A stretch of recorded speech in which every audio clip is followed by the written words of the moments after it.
Hello everyone, Mandarin academy के platform पे आप सभी का फिर से स्वागत है। जो हमारी जूनियर अकाउंटेंट की सीरीज चल रही है, इसमें इंपॉर्टेंट हम एक नए सब्जेक्ट को लेके आए हैं और हमारा टारगेट ये है, मैं साइंस के बारे में बात कर रहा हूँ। जो हमारे पेपर 1 में जो 6 सब पार्ट दे रखे हैं उसमें से एक इंपॉर्टेंट पिलर है। इंपॉर्टेंट इसलिए क्योंकि इस बार जूनियर अकाउंटेंट में सभी जितने भी आपके पेपर हैं सबका इक्वल वेटेज है। तो आप ये सोचें कि मैं पेपर 2 पे फोकस कर लूंगा, पेपर 1 पे फोकस नहीं करने से इतना प्रभाव नहीं पड़ेगा, ये गलत धारणा है। आपका जूनियर अकाउंटेंट की तैयारी में एक एम है कि आपको एक वैकेंसी चाहिए और उस एक वैकेंसी के लिए आपका तरीका क्या होना चाहिए कि जहां से आप इन मार्क्स को अचीव कर सकें।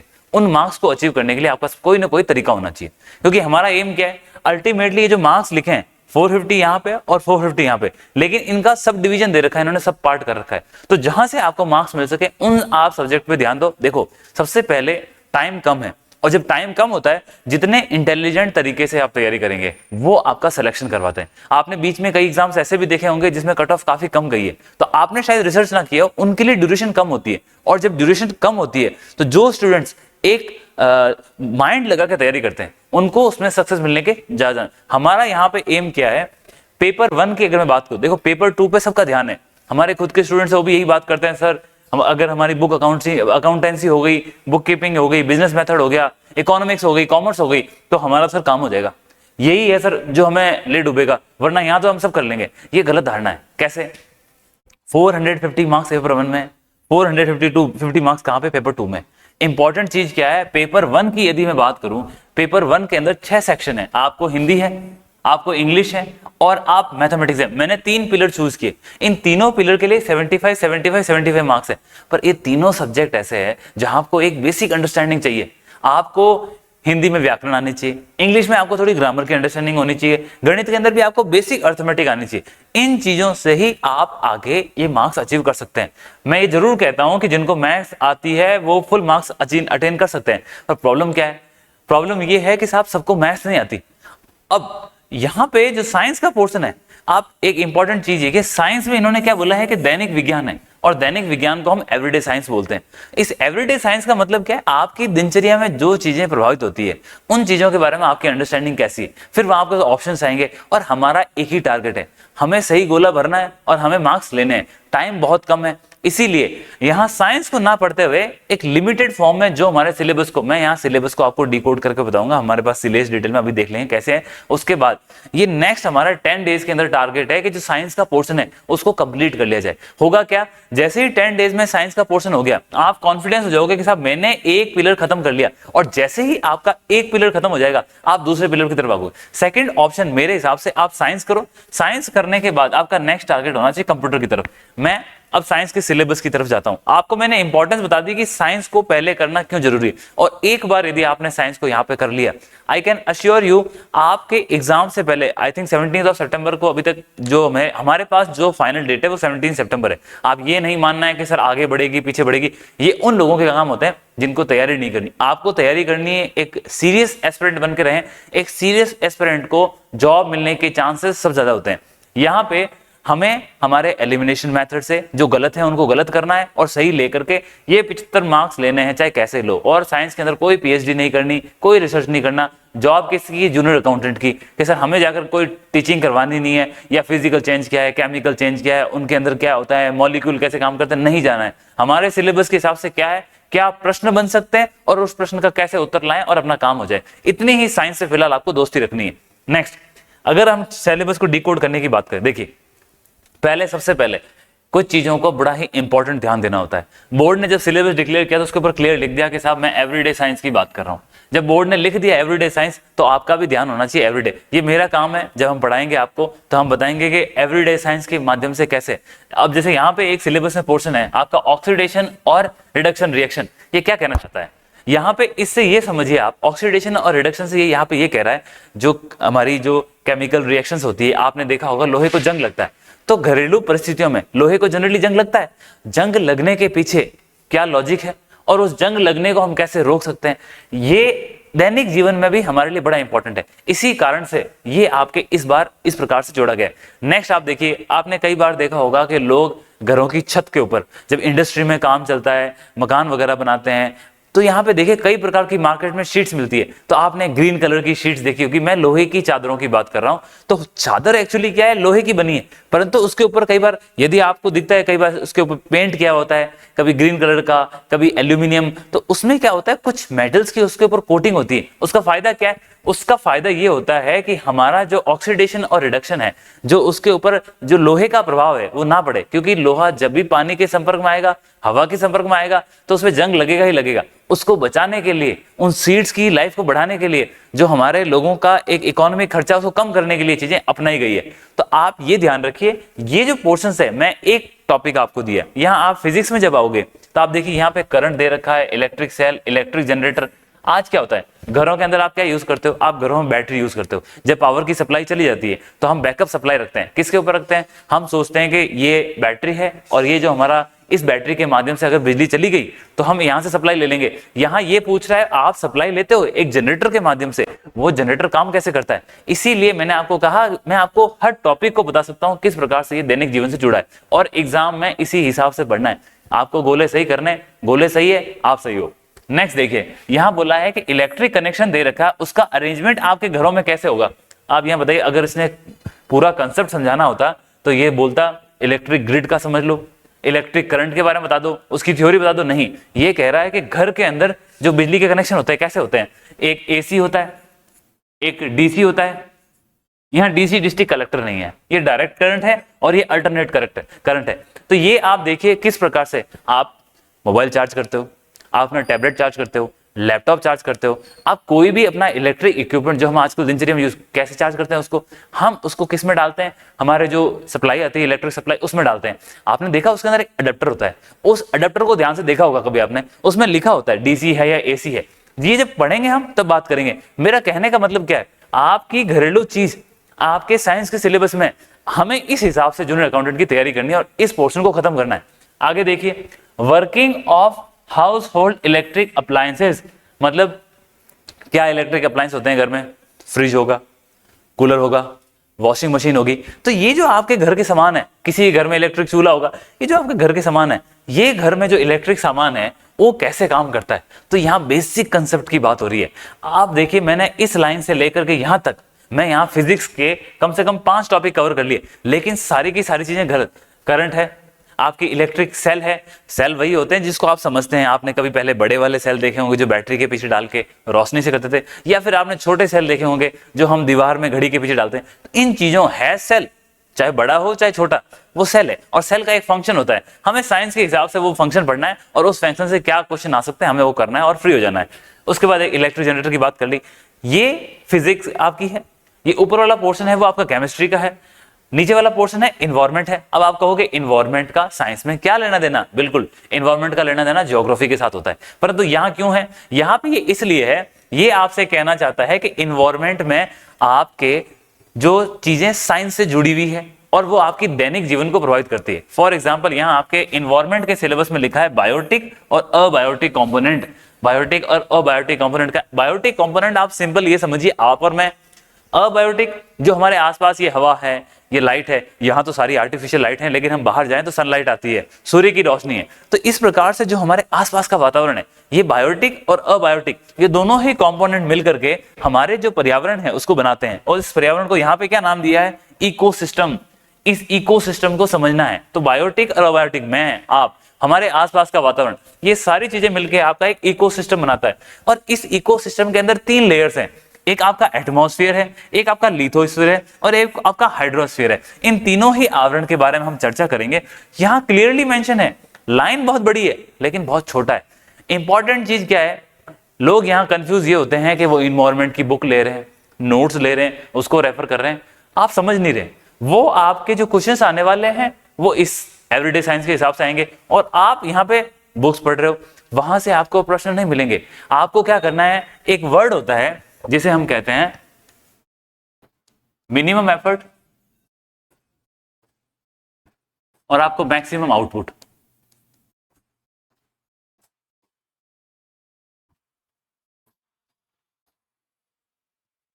इस पे फोकस करिए, कम से कम प्रयास करें। प्रयास करने का ये मतलब नहीं कि मेहनत नहीं करनी है, मेहनत करनी है, बिना मेहनत तो कुछ नहीं मिलता। मुद्दा क्या है, इन चीजों को आप ढंग से पढ़ो, जो सिलेबस ने दिया उसको लिमिटेड तरीके से पढ़ो और सही पढ़ो, सही गाइडेंस से पढ़ो। उससे क्या होगा, आपके मिनिमम एफर्ट लगे, आपका समय बचा, उस समय को आप दूसरे सब्जेक्ट में इस्तेमाल कर सकते हो। इसके साथ क्या होगा, आपको मैक्सिमम आउटपुट हासिल करना है, आपको 75 मार्क्स अचीव करने हैं। जो एग्जाम है, जो सिलेबस है, उसको टारगेट करो, उसको ध्यान में रखो, इसी को आपका आउटपुट बोलते हैं। प्राइम मिनिस्टर नरेंद्र मोदी जी कहाँ गए, यूएसए गए, वहां जाकर के उन्होंने इंजन की डील करी, वहां जाके उन्होंने और बहुत सारी डील करी। उनका काम क्या है, वो ये सोचते हैं कि मैं कम से कम बार यूएस जाऊं, कम से कम समय में अच्छे से अच्छा आउटपुट मिले। हमारा एज ए स्टूडेंट क्या जिम्मेदारी है आपकी, आपकी जिम्मेदारी ये है मैं कम से कम कंटेंट पढूं, अच्छा कंटेंट पढूं, जिससे मेरा, क्योंकि देखो सिलेबस बहुत वाइड है, समय बहुत कम है। इंटेलिजेंस उसे ही कहते हैं, यही बेसिक एक कहते हैं ना वर्ड होता है कॉमन सेंस। कॉमन सेंस का इस्तेमाल क्या होता है, अपना लॉजिक उस तरीके से लिखाओ जिससे आपको आउटपुट मिले। तो यहाँ इन्वायरमेंट की बात करी। अब देखिए यहाँ खाद्य श्रृंखला के बारे में बताया है, फूड चेन, फूड वेब और नाइट्रोजन साइकिल। हमारे एटमॉस्फेयर में 3-4 प्रकार के साइकिल होते हैं, एक ऑक्सीजन का होता है, एक कार्बन का होता है, एक नाइट्रोजन का भी उसमें से एक साइकिल है। आपको बाकी साइकिल नहीं पढ़ने। कार्बन तो इस संसार में हर चीज में है, परंतु हमें उसके बारे में नहीं पढ़ना। उसको इन्होंने कहाँ डाला है, उसको उन्होंने हमारे केमिस्ट्री के हिसाब से डाला है। और क्या बोला, हाइड्रोकार्बन। हाइड्रोकार्बन किसे कहते हैं, ये भी कार्बन के ही प्रारूप हैं। हम यहाँ पे हाइड्रोकार्बन को जब पढ़ेंगे तब उसकी बात करेंगे। लेकिन मेरा कहने का मतलब क्या है, उन्होंने कार्बन को बोला है आप यहाँ पढ़ो केमिस्ट्री में, तो आप कार्बन को वहीं पढ़ो। आपके इसमें क्या बोला है, आप तो इन्वायरमेंट के हिसाब से नाइट्रोजन के साइकिल को पढ़ो, यहाँ कार्बन साइकिल नहीं पढ़ना, ऑक्सीजन का साइकिल नहीं पढ़ना। एक ही सोल ए में हमारा नाइट्रोजन साइकिल, और प्रश्न नाइट्रोजन साइकिल से ही आएंगे, इसके बारे में पढ़ेंगे। यहाँ कहने का मतलब है एवरीडे साइंस से इसलिए जुड़ा हुआ है। आप देखो हम जनरली बात करते हैं, जब हम पढ़ते हैं उसमें क्या लिखा होता है, हमारे जो इस वातावरण में सबसे ज्यादा गैस कौन सी है, लगभग कहते हैं 71% के आसपास आपकी नाइट्रोजन है।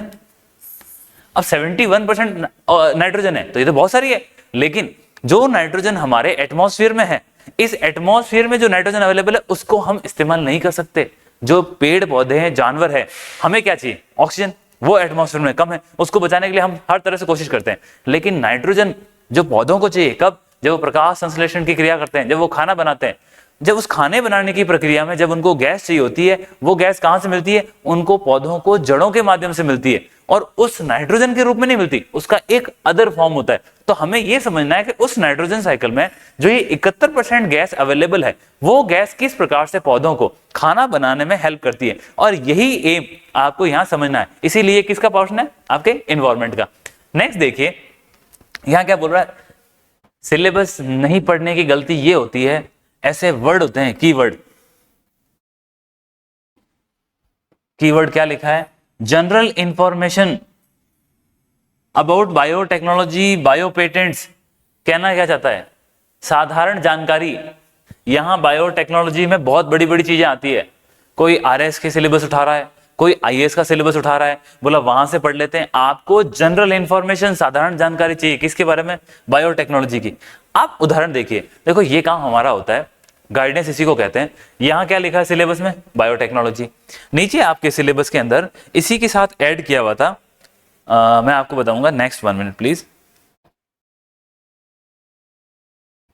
इसी के साथ ना आपके सिलेबस में ये देखिए क्रॉप रोटेशन, और एक और इसमें था ये आपका, मेरा कहने का मतलब है यहां जो बायोटेक्नोलॉजी वर्ड लिखा है, इसकी जनरल जानकारी कैसे, इसमें हमारे फसलें हैं सिलेबस में, ये रही, पल्सेस हैं, सीरियल्स हैं, वेजिटेबल्स हैं। तो आप यहां देखिए प्लांट की डिजीज है। अब एग्जाम्पल, आप जानते हैं कि भारत हमारे काफी अच्छी पैदावार पहले से होती है कपास की, कॉटन की। तो कॉटन के अंदर एक समस्या होती थी जिसको बॉलवर्म बोलते हैं। उस समस्या के कारण क्या हुआ, कॉटन तो लगता था लेकिन पैदावार नहीं मिलती थी। तब क्या किया दुनिया में साइंटिस्ट ने, उसमें बायोटेक्नोलॉजी के अंदर डेवलपमेंट किया, एक रिसर्च की। रिसर्च करने के बाद उन्होंने एक जेनेटिकली मॉडिफाइड क्रॉप बनाई, आनुवांशिकी बदलाव की उसमें, और वो क्रॉप कौन सी थी, जिसको हम जीएम क्रॉप जनरली बोलते हैं, तो जीएम कॉटन। तो उस कॉटन की क्रॉप में ये बायोटेक्नोलॉजी का इस्तेमाल करते हुए उसका एक हमें नया रूप मिला, और उसके बीज जब लोग लगाते हैं खेतों में, उससे कपास की पैदावार बढ़ती है, और इस कपास की पैदावार से ही पूरी की पूरी जो टेक्सटाइल इंडस्ट्री वो काम करती है। मेरा कहने का मतलब क्या है, आपकी बेसिक जीवन में ये जो सारी चीजें हैं जुड़ी हुई है। तो यहां देखिए जो आपकी प्लांट में होने वाले रोग, तो जैसे जीएम क्रॉप के अंदर एक रोग होता था, उसका आपने जनरल इंफॉर्मेशन के साथ बायोटेक्नोलॉजी के माध्यम से उसका समाधान किया गया। तो ये चीजें ये बताती है कि इसी प्रकार से सिलेबस जुड़ा हुआ है। आप आगे देखिए, बायो पेटेंट की हम बाद में बात करेंगे। खाद के बारे में बोल रहा है, मैन्योर्स। कौन से खाद? एक तो बायो मैन्योर, एक वर्मी कंपोस्ट। बायो मैन्योर क्या होता है? ऐसी खाद जो नॉर्मल हम गोबर से बनाते हैं या पशुओं का जो मल मूत्र होता है उनसे बनती है, वो तो आपकी बायो खाद हो गई। उसके बाद वर्मी कंपोस्ट क्या होता है? कुछ ऐसे कीड़े होते हैं जिनका हम इस्तेमाल करते हैं, और वो कीड़े जो विभिन्न प्रकार का कचरा होता है या खाने के पदार्थ छोटे होते हैं, उनको वो कंपोस्ट करके कंपोजिट खाद बनाता है जो काफी रिच होती है न्यूट्रिएंट के अंदर। उसके बारे में यहाँ पे बोला है। नेक्स्ट देखिए, क्रॉप रोटेशन, फसलों के चक्र के बारे में है। और आपका सीरियल्स अनाज है, पल्सेस दालें हैं, वेजिटेबल सब्जियां हैं, फ्रूट्स हैं, और मेडिसिन प्लांट। राजस्थान सरकार एक स्कीम लेके आई और उस स्कीम के अंदर उन्होंने कहा कि हम हर घर को 5 पौधे देंगे। अब कौन से हैं? उसमें अश्वगंधा है, नीम गिलोय है, तुलसी है। कहने का मतलब क्या है कि ये मेडिसिन प्लांट जो बताए हैं सरकार ने, वो सरकारों की कुछ मेडिसिन प्लांट है जिससे घरों में जब होंगे तो एक तो वातावरण अच्छा होगा। सरकार के कुछ एम है। हमारा यहाँ पे पढ़ने का उद्देश्य क्या है? यहाँ इन 5 पौधों का साइंटिफिक नेम देख लेंगे, उनके इस्तेमाल देख लेंगे और गवर्नमेंट की ये स्कीम भी देख लेंगे कि ये प्रश्न कहीं ना कहीं आपके काम आ सकता है। तो यहाँ आप देखिए, लिखा लंबा चौड़ा है लेकिन समझे तो क्या, बहुत छोटा सा है। Next, apiculture, sericulture, pearl culture. ये क्या है? मधुमक्खी पालन। यहाँ आपका मुर्गी पालन आ गया, ये आपका मछली पालन आ गया, यहाँ पे आपके मोतियों का पालन आ गया, सेरिकल्चर। तो ये चीजें क्या है? Dairy industry. ये सारी की सारी अर्थव्यवस्था से जुड़ी हुई चीजें हैं। इसमें किस प्रकार से साइंस का अपना रोल है और अर्थव्यवस्था को कैसे स्ट्रॉन्ग कर रहे हैं। एक आम इस आदमी को, एक स्टूडेंट को किस प्रकार से इसकी जनरल इंफॉर्मेशन होनी चाहिए, तो ये चीजें हम देखेंगे। फिर यहां से दोबारा आपका बायोलॉजी का पोर्शन आता है जो इन्होंने नीचे ऐड किया है। इसका मतलब क्या है? ये कहना चाहते हैं आपको जो हमने दिया है सिलेबस में वही पढ़ो, उतना पढ़ो, लिमिटेड पढ़ो, अच्छे से पढ़ो। ये देखिए, blood group, blood transfer, RH factor. और यहाँ पे एक चीज ध्यान रखनी है, ह्यूमन हेल्थ के ऊपर काफी फोकस है। Pollution and human health, pathogen and human health, intoxicant and human health, और malnutrition and human health.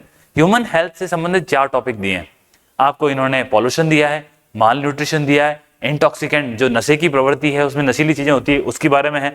तो यहाँ पे ह्यूमन हेल्थ से रिलेटेड ये चीजें कैसे प्रभावित करती है, ये इन्होंने यहाँ पे दिए। लास्ट के अंदर कोविड जब समस्या आई थी तब हमने बहुत बात की इम्यूनिटी के बारे में, लोगों की इम्यूनिटी बढ़ रही है, कम हो रही है। तो ये इम्यूनिटी को बढ़ाने के लिए कुछ चीजें हैं। इम्यूनिटी क्या है? फिर वैक्सीनेशन, जैसे कोविड में सरकार ने काफी 2 हमारे नॉर्मल वैक्सीन लगाए थे और एक बूस्टर डोज दिया था। तो वैक्सीनेशन के बारे में कब से प्रयास चल रहे हैं, क्या है, इसके बारे में पढ़ेंगे। फिर यहाँ देखिए, टाइप ऑफ डिजीज, यहाँ पे रोगों के बारे में बोला है, लेकिन इन्होंने क्या बोला है? यहाँ पे आपको रोग कौन से पढ़ने हैं? हेरिडिटरी डिजीज वाले रोग, आनुवंशिक की समस्याओं वाले। और कौन से हैं? हीमोफीलिया है, कलर ब्लाइंडनेस है, और थैलीसीमिया है। ये तो कुछ तो रक्त से जुड़ी बीमारियां, हीमोफीलिया वगैरह। कलर ब्लाइंडनेस क्या होता है? जैसे आप आराम से यहाँ पे 2 कलर को डिफरेंशिएट, ये जो मैंने मार्क किया ये ग्रीन कलर है, आप देख सकते हो, और इसके बगल में जो ये कलर है आपका, ये आपका जो कलर है, ये आपका जो बैंगनी कलर है, इसको आप डिफरेंशिएट कर सकते हो। जिन लोगों में कलर ब्लाइंडनेस की समस्या होती है वो आसानी से इनको डिफरेंशिएट नहीं कर सकते। कई बार आपने ऐसे ऐसे dot dot dot dot dot देखा हो, और इसी डॉट के बीच में यदि मैं कोई दूसरा कलर मिक्स कर दूं, ऐसे ऐसे ऐसे ऐसे, फिर कोई एक और कलर मिक्स कर दूं मैं, जैसे मान लीजिए मैंने चूज किया ये, तो होता क्या है? इस प्रकार की आकृति में यदि उनको बोला जाए कि आपको कितने कलर दिख रहे हैं, तो कलर ब्लाइंडनेस वाला व्यक्ति आसानी से इनको डिफरेंशिएट नहीं कर सकता। इंपॉर्टेंट चीज एक और है, कलर ब्लाइंडनेस की समस्या है, ये एक आनुवंशिक रोग है। नॉर्मल हमें मालूम भी नहीं चलता कि इसको कलर ब्लाइंडनेस है, लेकिन कहीं स्पेसिफिक तरीकों से जब ये सिचुएशन आती है तो इसका टेस्ट होता है। जैसे डिफेंस वगैरह के जो एग्जाम्स होते हैं वहां पे ये जरूर करवाया जाता है, क्योंकि वहां आपको आइडेंटिफाई करना होता है कई परिस्थितियों में। तो यहाँ पे ये चीजें हमारे सिलेबस में है। थैलेसीमिया की बात की है। एक केंद्र सरकार की एक बहुत महत्वाकांक्षी परियोजना थी, योग था, एक मिशन था हमारा, नेशनल हेल्थ प्रोग्राम। इस हेल्थ प्रोग्राम ने काफी अच्छे रिजल्ट दिए, जो हमारे जेंडर को, बच्चों को लेकर के जो हमारे हेल्थ के इंडिकेटर थे काफी खराब थे, इससे काफी सुधार हुआ। ये आपके सिलेबस में दे रखा है, तो इस पे ध्यान देना है। बहुत आसान टॉपिक है, इकोनॉमिक सर्वे से उठाया इन्होंने। फिर आपकी stem cell, cloning test, cloning और टेस्ट ट्यूब बेबी, और आर्टिफिशियल इंसेमिनेशन, ये सारे के सारे एक तरह से बायोटेक्नोलॉजी का इसमें इस्तेमाल है, टेक्नोलॉजी के नए साधन है। इन चारों को हम देखेंगे। स्टेम सेल कुछ नहीं, अगर आप बेसिक तरीके बताऊं, मेरे ही शरीर का कोई एक छोटा सा पार्ट लिया, उस पार्ट से उन्होंने मेरा लीवर बना दिया या हार्ट बना दिया। तो ऐसा जो आप अखबारों में पढ़ रहे हो, वो आपको उसकी बेसिक कितनी जानकारी है, आपको कितना पता है, ये स्टेम सेल है। जैसे क्लोनिंग है, क्लोनिंग जैसे जानते हैं पहले भेड़ों का हुआ था, अब तो ऐसे आ रहे हैं, कई बार हमने सुना है कि जो कुछ कंट्रीज है वहां पर इंसानों की भी क्लोनिंग शुरू हो गई है। तो ये, उसके बाद देखिए टेस्ट ट्यूब बेबी, और लास्ट में आर्टिफिशियल इंसेमिनेशन, शायद कई लोगों ने नाम नहीं सुना होगा, लेकिन जो पशु मेले वगैरह होते हैं, यदि आप वहां पे जाएं या कभी अखबार में पढ़ा हो तो आपने देखा कि यहाँ पे ये एक उस नस्ल का भैंस थी और उस भैंस की जो कीमत थी वो 7 करोड़ रुपए, 8 करोड़ रुपए, या फिर कोई बकरी की ब्रीड है, वहां पे उसकी प्राइस है बकरे की, वो उसकी कीमत है वो करीब करीब 7 लाख है, 8 लाख। ऐसा इसलिए होता है कि जो हमारी डोमेस्टिक ब्रीड्स होती है, वो ब्रीड्स है कितनी पावरफुल है, क्या है, उसका सरकार भी चाहती है कि उनकी जनसंख्या बढ़े। पशुपालन पे सरकार का बहुत योगदान, ध्यान भी है, इसीलिए आप देखिए पोल्ट्री है, फिशरी है, इन सबको इन्होंने सिलेबस में ऐड कर रखा है। तो आर्टिफिशियल इंसेमिनेशन से जो हमारे घरेलू जो पशु हैं उनकी जनसंख्या बढ़ाने का ये एक तकनीक है। आर्टिफिशियल इंसेमिनेशन से हम किस प्रकार से काम करते हैं, जब हम हमारा सिलेबस कवर करेंगे तो ये आपका बेसिक सिलेबस कवर हो चुका है। मैंने केमिस्ट्री के कुछ टॉपिक स्टार्टिंग में चूज नहीं किए, बड़े सिंपल है, फिजिकल एंड केमिकल रिएक्शन है, मेटल नॉन मेटल है, उसके बाद कंप्रेस्ड नेचुरल गैस की बात करी है, क्लोरोफ्लोरोकार्बन जो हमारी फ्रिज से निकली उसकी बात करी। पॉइंट क्या है, हमारे पास डिवीजन तो है, उससे इंपॉर्टेंट है इस डिवीजन को टैकल कैसे करना है। मैं आपको बोल रहा हूँ शायद 10 दिन मैक्सिमम है, 10 दिन के अंदर सिलेबस खत्म हो जाएगा। 10 दिन का मतलब क्या है, आपको तो रोजाना कितने 2 घंटे 2.5 घंटे मैक्सिमम इतना, तो ये ज्यादा टाइम लगेगा नहीं, इस क्लास को आप फॉलो करें। एक रिक्वेस्ट है, इस सिलेबस को देखते हुए मुझे लगता है आपको एक छोटी सी नोटबुक ले लेनी चाहिए। उस नोटबुक को या फिर आपका कोई रजिस्टर है उसमें अलग से ऐड कर लें, या फिर अलग पेजेस में इसके आप नोट्स बना लें। नोट्स जब मैं पढ़ाऊंगा उसी वक्त आप इसको बना लें, एग्जाम्पल पे जरूर फोकस करें। क्वेश्चंस कहां से आते हैं, एग्जाम्पल, फिजिकल और केमिकल रिएक्शन है, एग्जाम्पल से ही प्रश्न आएंगे, चाहे आप कितनी उसकी थ्योरी पढ़ लो। तो मेरा भी ज्यादा जोर है वो एग्जाम्पल पे रहेगा, और जो हमारे डेली रूटीन वाली चीजें हैं उन पे रहेगा। इससे होगा क्या, आपका एक साइंस का फियर खत्म हो जाएगा, क्योंकि हमारे सिलेबस में साइंस नहीं है, हमारे सिलेबस में तो एवरीडे साइंस है, और हमारी जो क्लास चलेगी वो एवरीडे साइंस के नाम से ही चलेगी।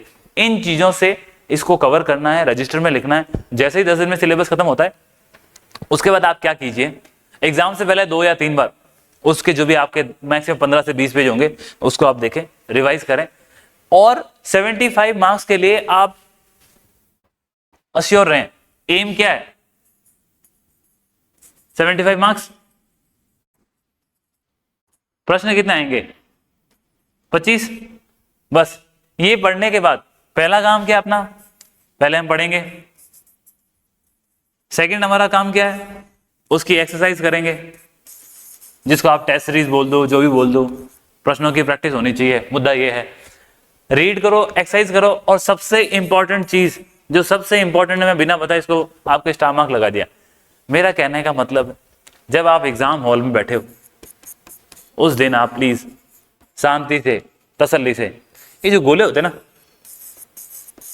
इन गोलों को ढंग से फिल करें। ये गोला फिल करना तो यही करना है बस। कई बार ये कर दिया, वो कर दिया, क्योंकि एम तो आपका इतना है, और अगर जब हम ऐसी बचकानी हरकत कर देते हैं तो बड़ा नुकसान होता है, आप समझिए। इसीलिए